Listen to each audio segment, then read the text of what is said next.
Assalamualaikum warahmatullahi wabarakatuh. Kembali lagi bersama aku Mam Sakira, sembuh dari GERD dan anxiety.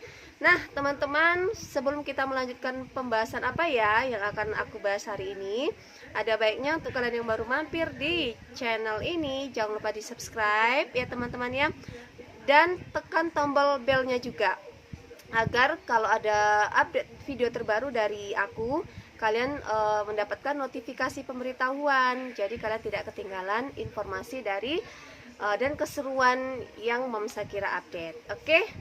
Oke, hari ini kita bahas apa ya? Jadi untuk di video kali ini teman-teman, aku tuh mau membahas tentang sesuai request juga dari kalian ya teman-teman ya, tolong dibuatkan video fase-fase pada saat aku mengalami keliengan sampai akhirnya bisa sembuh dari keliengan tersebut ya. Nah teman-teman, sebenarnya aku tuh sudah buat ya pembahasan tentang keliengan itu. Nanti aku cantumkan linknya ada di atas sini, kalian bisa tonton ya vlog yang sebelumnya agar lebih mengerti lagi lah ya. Terus ini karena terlalu banyak permintaan juga ya untuk membahas tentang gimana sih Mam Sakira, kok aku lama sekali keliengannya kok nggak sembuh-sembuh, tolong dong buatin vlog tentang fase-fase pada saat mengalami keliengan sampai akhirnya bisa sembuh. Nah jadi untuk teman-temanku di video ini aku akan membahas hal itu lagi. Jadi sebenarnya teman-temannya, kita yang mengalami bermasalah dengan lambung ya dan pikiran jadi penyakit pikiran iya, terus penyakit lambung juga iya. Jadi kedua otaknya kita ini teman-teman ya terganggu sekaligus, otak utama ini, terus otak yang kedua itu adalah lambung ya kan. Untuk teman-teman, kalau untuk keliengan yang aku alami sendiri ya, ini aku ceritain lagi ke kalian. Jadi aku itu keliengan seperti apa sih yang aku rasakan itu. Jadi keliengan yang aku rasakan itu ya teman-teman ya, kalian pernah nggak sih kalau naik kapal? Repot juga ya kalau kalian yang nggak pernah naik kapal. Kadang-kadang kan keliengan ini kan susah diceritakan ya. Jadi yang aku rasakan itu seperti kita baru naik kapal. Kalau aku kan sering tuh naik kapal ya. Jadi kalau naik kapal pas badai-badai, jadi ombaknya besar itu, jadi kan goyang ya. Nah jadi kalau kita turun dari kapal itu biasanya kan secara tidak sadar tubuh kita ini kan ngerasain kayak ikut oleng juga. Nah seperti itulah yang aku rasain teman-teman. Jadi kayak oleng, jadi kayak goyang. Aku sampai pernah ya teman-teman ya, sampai pas pada saat terasa olengnya itu, sampai pada saat itu aku pernah tanya ke suamiku ya, kamu karena saking penasarannya kan, jadi aku nanyanya gini, kamu kalau ngelihat aku itu jalan oleh nggak sih? Jadi saking kita itu terasa banget ya goyangnya itu teman-teman. Jadi sampai aku menanyakan hal seperti itu, padahal itu enggak ya, padahal itu memang kayak keseimbangan tubuh kita aja memang yang terganggu ya teman-teman ya. Tapi kalau orang ngelihat kita ya memang biasa gitu. Terus rasanya itu gimana lagi, rasanya itu kayak kita itu kayak ngambang teman-teman. Jadi jalan itu kayak berasa ringan ya, ringan. Terus kayak piyo, kayak kita itu kayak nggak kayak serasa nggak nginjak bumi. Jadi kayak ngelayang gimana sih ya. Saya yakin kalian yang nonton video ini juga ngerasain hal yang sama. Tapi kalau misalnya kalau kalian mungkin berbeda dengan aku ya, yang aku rasain keliengannya seperti apa, karena kan keliengan ini gak tau lagi ya, mungkin beda-beda rasanya. Kalau yang aku rasain seperti itu. Jadi aku ngerasain keliengan itu ya teman-teman itu cukup lama ya. Jadi dari sebelum aku hamil, jadi aku mengalami panic attack awalnya itu kan sebelum aku hamil ya, di akhir tahun 2000 berapa ya, 2015 ya, 15 kalau nggak salah ya teman-teman ya, 15 atau 16 gitu, aku lupa juga. Jadi aku tuh ngerasain keliengannya itu ya teman-temannya pada saat ya mengalami panic attack itu. Jadi dari mulai panic attack itu, dari situlah ya awal aku mulai sering merasakan keliengan. Jadi kayak ngambang gitu ya, kayak berasa oleng gitu ya teman-teman ya. Jadi cukup lama ya, alhamdulillah, tapi tetap disyukuri teman-teman ya. Jadi alhamdulillah, mungkin memang itu ujiannya dulu ya. Jadi Alhamdulillah aku mengalaminya itu kurang lebih 2 tahun. Itu lama. Ya kalau untuk kita mengalami itu betul-betul lama ya teman-teman ya. Nah, jadi sampai aku punya anak, melahirkan itu juga aku masih ngerasain keliengan ya teman-teman ya, sampai aku tuh juga bolak-balik itu teman-teman, sampai ke dokter saraf iya, karena kan saking saking parnonya juga kan, uh, sampai pada akhirnya aku tuh disuruh dokternya juga cek lab ya. Siapa tahu kan ada yang kurang, misalnya kayak tekanan darahnya atau apanya ya, sampai dicek lab juga, tes darah. Nah, keluarlah di situ ternyata ya teman-temannya, dari hasil lab yang aku terima itu, yang dijelasin sama si dokternya itu normal semuanya, alhamdulillah normal. Cuman kenapa sering merasa kelingan? Nah, itu dia ya teman-temannya. Ternyata kata dokternya ini itu memang bisa jadi karena ya salah satunya adalah stres. Nah, dan aku tuh kalau ingat bolak-balik ke dokter itu ya teman-temannya, kadang-kadang ya ya Allah ya, perjuangan kita dulu pengen sembuh ya. Saking banyaknya sensasi jadi bingung kan, ini sebenarnya penyakit apa, sampai kayak maaf ya teman-temannya, aku rada agak batuk dikit. Sampai kayak kayak nyeri-nyeri sendi, kayak persendian itu kayak sakit semuanya. Sampai aku juga pernah periksa sampai tulang-tulangku itu teman-teman, sampai di, kalau kalian pernah ke dokter itu sampai diketok ketok, jadi tulang-tulangnya sampai diketok ya. Saking kita itu saking keponya sebenarnya keadaan tubuh kita itu gimana. Ternyata alhamdulillah teman-teman, aku tuh normal semuanya ya. Ternyata dari sebab aku mengalami kelingan ini ya teman-teman ya, atau kayak ya sering sensasi banyak sering kita rasakan, yang paling sering kayak nyeri-nyeri sendi gitu, kayak sakit kepala, itu memang ya itu karena stres, jadi sakit pikiran teman-teman ya. Mungkin entah itu stres yang kita sadari atau yang tanpa kita sadari ya teman-teman, yang menumpuk ya.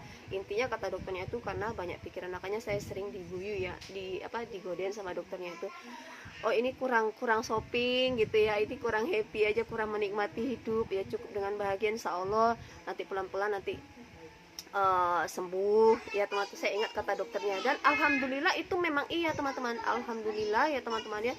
Semenjak periksa-periksa itu tuh saya lihat, oh ya, jadi semakin percaya diri lagi nih teman-teman ya, kalau aku pada saat itu ya, oh ya alhamdulillah hasilnya normal, berarti tinggal gimana caranya aku itu memperbaiki asupan ya, terus bagaimana caranya aku itu menjaga biar tidak stres. Karena ternyata keliengan ini kan, kalau keliengan ini teman-temannya itu kan karena apa namanya, keseimbangan dalam tubuh kita itu kan terganggu ya kan. Dan ternyata keliengan itu juga banyak faktornya ya. Di vlog sebelumnya ya teman-temannya itu sudah saya jelaskan ya, faktornya banyak. Selain itu juga faktornya bisa jadi karena dari mata ya teman-temannya, mata. Untuk kalian yang matanya minus, terus kalau mata minus itu kan kalau kita memaksakan untuk melihat itu kan, itu bisa juga berpengaruh pada keliengan tersebut. Karena mata itu kan ada apa ya, kayak saraf keseimbangannya ya. Terus bisa juga dari telinga sering berdengung ya teman-temannya, itu juga bisa menyebabkan keliengan ya. Beda lagi kalau nggak bisa mendengar ya, kalau nggak bisa mendengar berarti kotorannya tuh ampun paling ya. Jadi ternyata bisa juga dari telinga sering berdengung, karena di telinga kita itu ada kayak saraf keseimbangan juga, jadi mengganggu keseimbangan kita. Jadi kayak kalau kita jalan itu kayak oleng, kayak goyang gitu ya teman-teman ya. Dan bisa juga karena si stres ini teman-teman, jadi karena stres ya. Karena kan kalau kita stres itu teman-temannya kan, kalau orang yang mengalami anxiety itu kan namanya kan penyakit pikiran. Saya bilangnya penyakit pikiran aja lah ya, karena memang stres kan. Jadi ibaratnya itu kepala kita itu mungkin saking banyak yang ditakutkan, saking banyak yang dipikirkan, saking banyak pikiran negatif, akhirnya kan memorinya itu sama lah kayak HP, kalau kebanyakan, kalau penuh tetap dipaksakan akhirnya kan hang. Jadi mungkin pikiran kita itu seperti itu ya.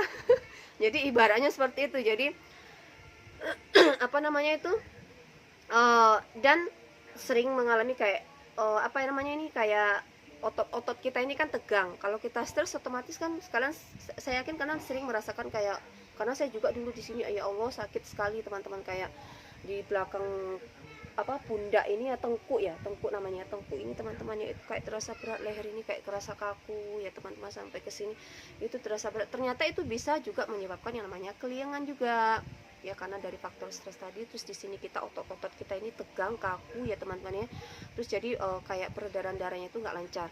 Nah, jadi itu yang menyebabkan keliengan tadi. Jadi kalau misalnya kalau kalian mengalami keliengan ya, nah, posisinya kalian mengalami anxiety ya teman-temannya, itu wajar ya, karena jadi nggak usah takut berlebihan. Percaya deh ya, saya sudah membuktikan ya teman-temannya, saya bisa sembuh ya, walaupun lama tapi saya bisa sembuh dari yang namanya keliengan itu. Solusinya sendiri intinya kan kita kan berarti kita kan gimana caranya agar keseimbangan tubuh kita bisa terjaga itu, gimana sih ya solusinya? Berarti kita kan berusaha tidak stres. Yang membuat pikiran kita itu stres apa sih? Dan ternyata teman-teman, kata dokter ya, keliengan itu atau sakit kepala atau sejenisnya itu teman-teman, itu bisa disebabkan karena psikis juga. Jadi cocok lah ya kita mengalami anxiety ya kan, kalian yang masih mengalami anxiety ya, otomatis kan psikisnya kan memang terganggu ya, seperti ketakutan yang dialami, terus banyak beban dipikirkan, jadi itu juga bisa menyebabkan keliengan tadi ya. Solusinya, kalau untuk solusinya apa, seperti yang saya katakan tadi, kalian bisa melakukan ya, olahraga ringan atau stretching lah ya teman-teman ya, olahraga ringan yang yang apa ya, yang membuat agar si badan kita ini atau otot-otot di tubuh kita ini, apalagi bagian yang kaku-kaku ini, apalagi bagian ini ya teman-teman ya, apa pundak, apa tengkuk, pundak bagian belakang kepala sampai ke sini, itu sering dipijet juga nggak apa, itu termasuk solusinya ya, dipijet ringan. Karena saya juga dulu seperti itu teman-teman ya, saya juga dulu sering nyuruh kayak alhamdulillah punya pasangan ya, jadi suami saya yang mijet ya teman-teman ya. Atau kalian yang suka misalnya kayak olahraga yoga, itu bagus teman-teman ya, karena selain untuk melenturkan ya, itu juga bagus kayak untuk apa ya, membuat sensasi di badan itu lebih tenang, otot-otot kita itu jadi nggak kaku, nggak tegang. Nah, selanjutnya solusinya apa? Solusinya juga bisa tidur yang cukup. Nah, kan kalau kita orang yang mengalami anxiety ini teman-temannya, saya pernah merasakan juga ya, tidurnya juga emang sulit ya, karena ketakutan karena sering terjaga di malam hari karena kaget ya kan.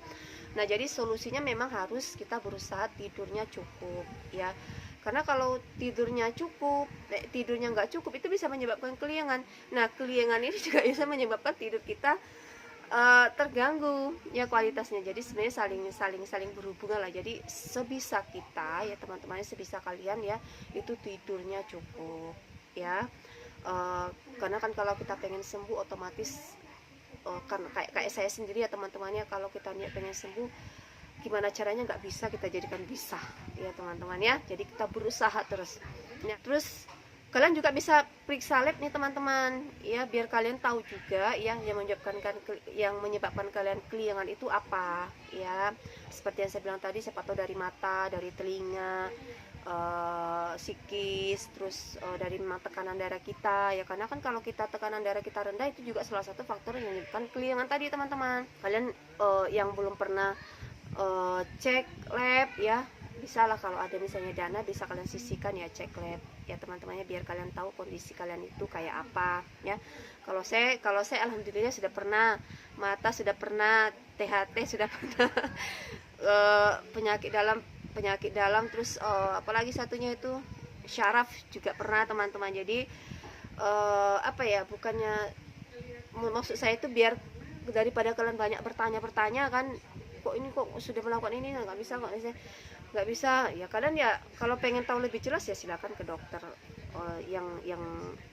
yang lebih kompeten ya teman-temannya di bidang itu, biar kalian tahu hasilnya seperti apa, sejauh apa ya kan.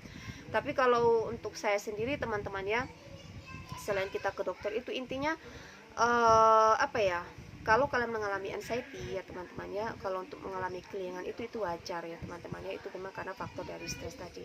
Insya Allah kalau kalian berusaha tenang ya, berusaha mencari solusi dari setiap masalah yang kalian hadapi ya, ya, terus pasrah lagi, ingat lagi, oh iya Allah, nggak boleh stres ya, kan ada Allah.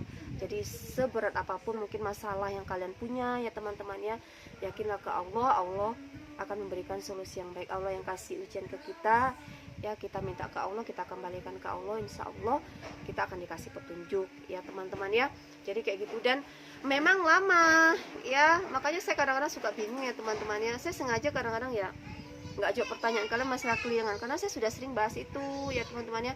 Jadi kalau butuh proses ya, dan butuh kesabaran juga. Insya Allah kalau kalian sudah bisa pikirannya tenang ya teman-teman, anxiety-nya itu reda, insya Allah nanti keliangan itu juga akan hilang nanti ya.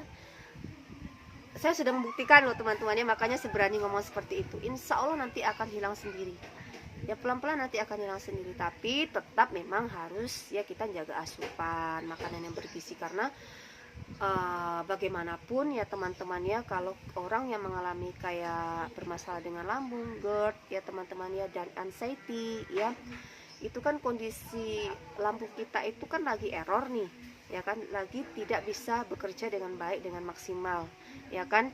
Jadi makanya dijaga juga asupan dan apa yang kita makan ya teman-teman ya. Karena kan kalau sudah lambung kita bermasalah, sudah tidak bisa menyerap vitamin atau nutrisi atau gizi di makanan apa yang kita makan itu dengan baik, apalagi kalau kita tambah memperburuk keadaannya dengan mengkonsumsi makanan yang tidak baik, kan otomatis kan asupan yang diserap oleh si tubuh kita ini juga kan makin berkurang.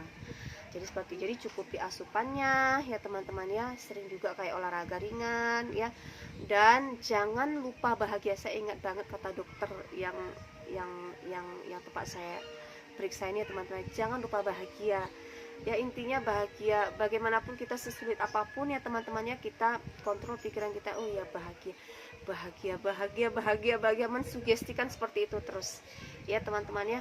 Dan untuk kalian yang tanya ke saya ya teman-teman ya, masalah makanan ya, misalnya makanan apa sih yang baik dimakan ya, makanan yang memang kalian tahu gizinya bagus untuk tubuh.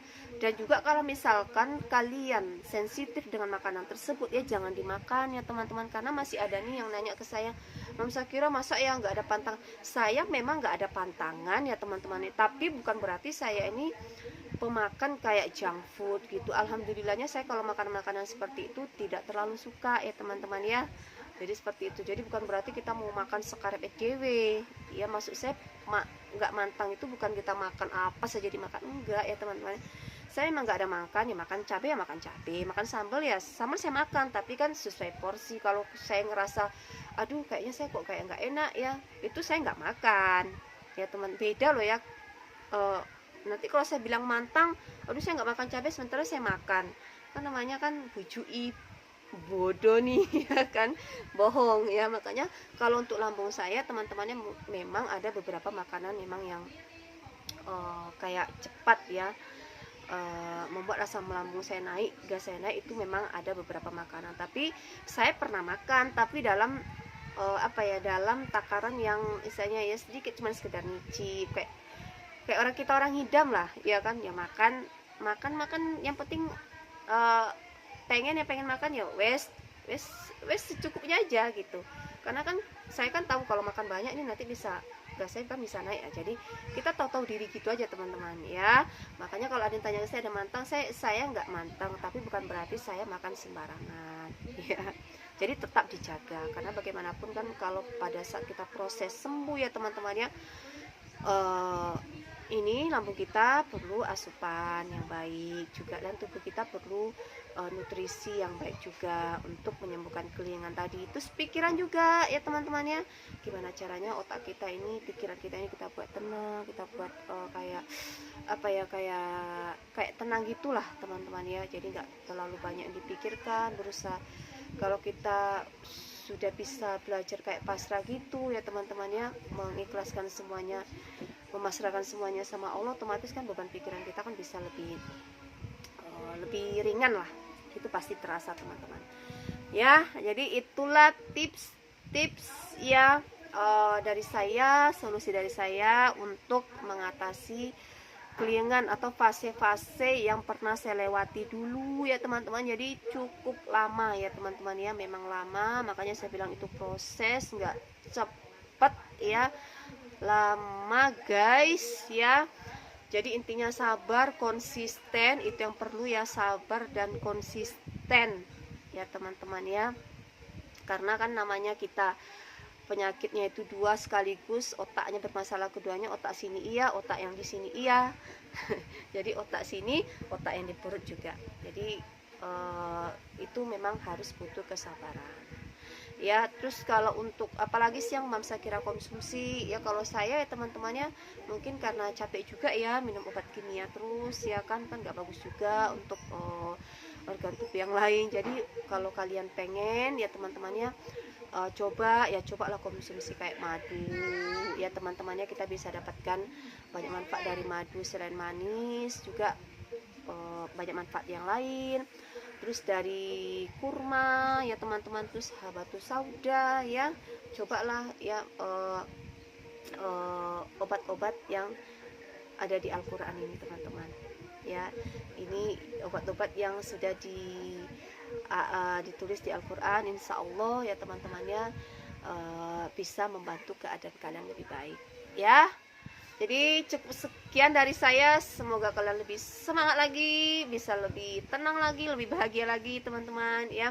Harus sabar, pokoknya sabar wae, konsisten wae. Jadi pada saat kalian mengalami keliengan, oh iya berarti memang kayak saya dulu seperti itu teman-teman ya.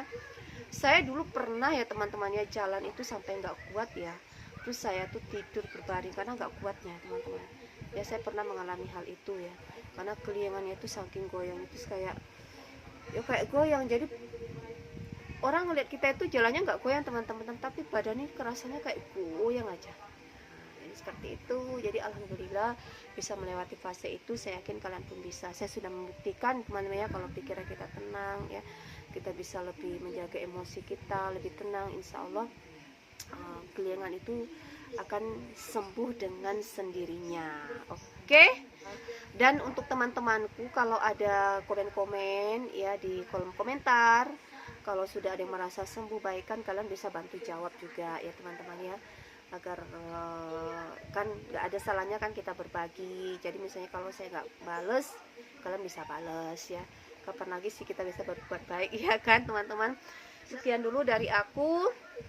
Semoga, aku berharap ya teman-temannya kalian ya bisa melalui ini dengan ya wes dijalani aja, dinikmati biar lebih ringan, biar lebih nggak terasa tiba-tiba sudah hilang semuanya, sensasinya hilang semuanya dan kalian kembali normal lagi. Oke, itu dulu ya. Assalamualaikum warahmatullahi wabarakatuh. Dadah, sampai ketemu di vlog selanjutnya. Oh ya, jangan lupa kalau kalian suka di like ya teman-teman, dan jangan lupa juga kalian share di media sosial yang kalian punya agar lebih banyak manfaatnya video ini. Dan kalau kalian share juga, insya Allah kalian juga akan dapat pahalanya ya kan. Dadah, berbagi itu indah.